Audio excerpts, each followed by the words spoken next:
Hi friends, அஸ்ஸலாமு அலைக்கும். Welcome to my channel. இப்போ நம்ம சூப்பரான ஒரு கிராமத்து ஒரு சுண்டல் காரம் குழம்பு தான் பார்க்க போகிறோம். வாங்க எப்படி செய்யலான்னு பார்க்கலாம். வீடியோ பார்க்கறதுக்கு முன்னாடி லைக் பண்ணுங்கள், சப்ஸ்கிரைப் பண்ணுங்கள், கமெண்ட்ஸ் பண்ணுங்கள். ஃபஸ்ட்டு சுண்டல் நான் 100 கிராம் எடுத்திருக்கேன். நைட்டே ஊற வச்சுருக்கேன். அதாவது ஒரு 8 மணி நேரம் ஊற வைக்கணும். நான் நைட்டே ஊற வச்சு எடுத்து வச்சுருக்கேன். உங்களுக்கு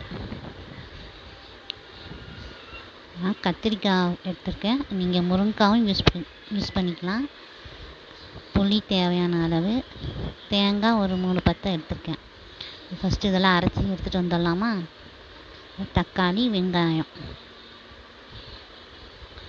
நீங்கள் கத்திரிக்காயும் முருங்கைக்காயும் போட்டால் இன்னும் சூப்பராக இருக்கும்.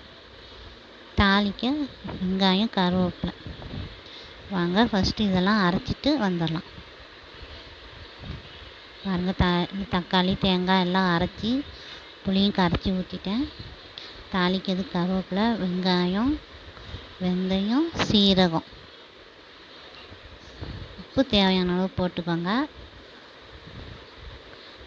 காரப்பொடி, குழம்பு மிளகாத்தூள். பாருங்கள், வழக்கமாக ஃபஸ்ட்டு எல்லாத்தையும் தாளிச்சிக்கோங்க. கடலை எண்ணெய் தான் யூஸ் பண்ணியிருக்கேன். இந்த மாதிரி புளி குழம்பு, மீன் குழம்புக்கெலாம் கடலை எண்ணெய், நல்லெண்ணெய் ஊற்றினா குழம்பு இன்னும் டேஸ்ட்டு உங்களுக்கு சூப்பராக இருக்கும். ட்ரை பண்ணி பாருங்கள்.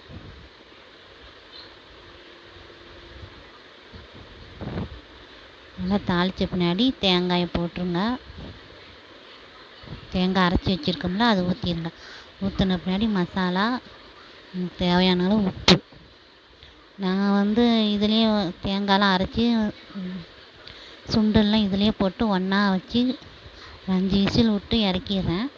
இல்லை உங்களுக்கு கத்திரிக்காயெலாம் ரொம்ப குழஞ்சா பிடிக்காதுன்னா நீங்கள் தனியாக ஃபஸ்ட்டு சுண்டலை வேக வச்ச பின்னாடி கூட குழம்பு கொதிக்க வச்சு சுண்டலை சேர்த்துக்கலாம்.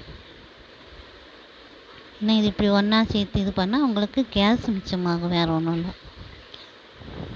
கடைசியில் கத்திரிக்காய் போட்டிங்கன்னா உங்களுக்கு அப்படியே மேலாக போடுங்க. உங்களுக்கு மேக்ஸிமம் கரையாது. காட்டுறேன் பாருங்கள். இல்லை ரொம்ப உங்களுக்கு குழஞ்சா பிடிக்காது அப்படின்னா நீங்கள் தனியாக சுண்டலை வேக வச்சு கூட நீங்கள் ஆட் பண்ணிக்கலாம். பாருங்கள், கத்திரிக்காய் எனக்கு அதிகமாக உடையல. நீங்கள் உப்பு மிளகாத்தூள் எல்லாம் போட்ட பின்னாடி மேலாக அப்படி கத்திரிக்காய் போட்டிங்கன்னா உங்களுக்கு அதிகமாக குலையாது. கிண்டக்கூடாது. கத்திரிக்காய் போட்ட பின்னாடி நீங்கள் கிண்டாதீங்க. கிண்டிங்கன்னா ரொம்ப குழஞ்சி போயிடும் உங்களுக்கு. ஓகே ஃப்ரெண்ட்ஸ், சுண்டல் குழம்பு பிடிச்சிருக்குன்னு நினைக்கிறேன். ஓகே, பாய். பாருங்கள்,